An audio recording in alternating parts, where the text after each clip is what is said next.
Apologies. One, I'm under the weather. Two, I got a haircut. I know I miss my luscious locks too. They will be back. Don't worry. So, real question is this. Are FTR leaving AEW? No. No, they're not.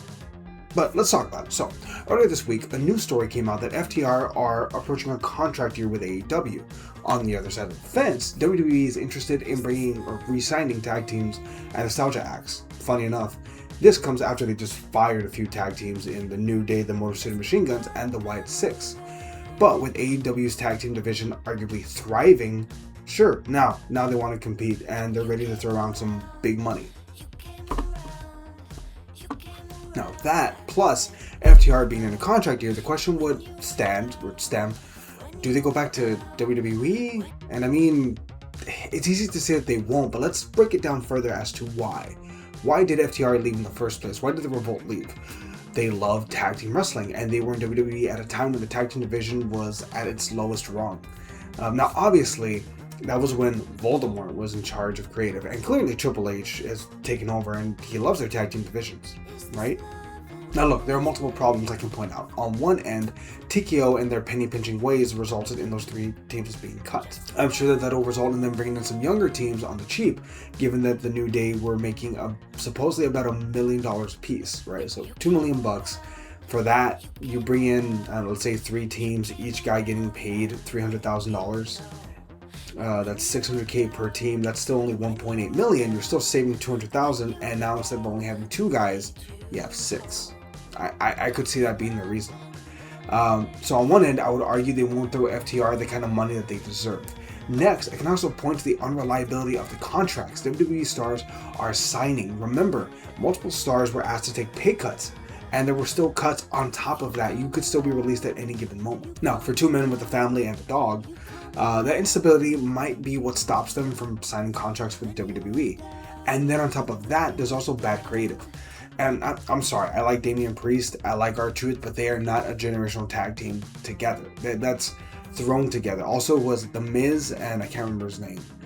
They're throwing together tag teams because, well, the 2 guys are going to wrestle each other. That makes sense, which is not working. The only tag team match that was on Backlash was a comedy match.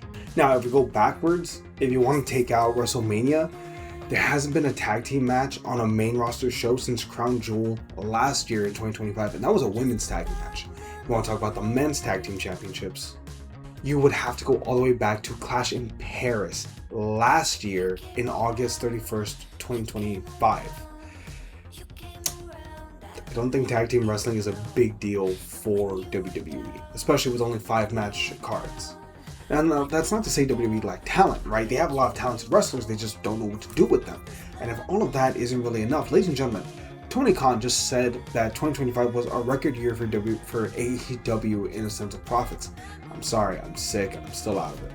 But anyway, they made a lot of profit in 2025. And he expects 2026 to be no different, especially after they just had their 2nd largest US gate in history at Double or Nothing this past Sunday. On top of that, I believe that was their, 5th largest gate ever, after the 3 all-ins. I want to say 3 all-ins. No, they still also, regardless, Double or Nothing, massive payout. TKO is a publicly traded company that was always trying to maximize profit and cut costs. To the contrary, Tony Khan will pay his wrestlers what he feels like they deserve, and he has no history of being stingy. A few years ago, a rumor came out that WWE was pissed that Tony Khan gave Swerve such a massive contract that would, quote-unquote, upset the pay scale of the wrestling industry. FTR are arguably the best tag team of the last 10 years and have been a cornerstone of AEW programming, particularly Collision. I have no doubt Tony's going to bust out the checkbook to keep these living legends on the books. I don't think FTR are leaving. That said, what do you think? Will they leave to WWE? Why would they? Let us know down below. We'll catch y'all next time. See you, everybody.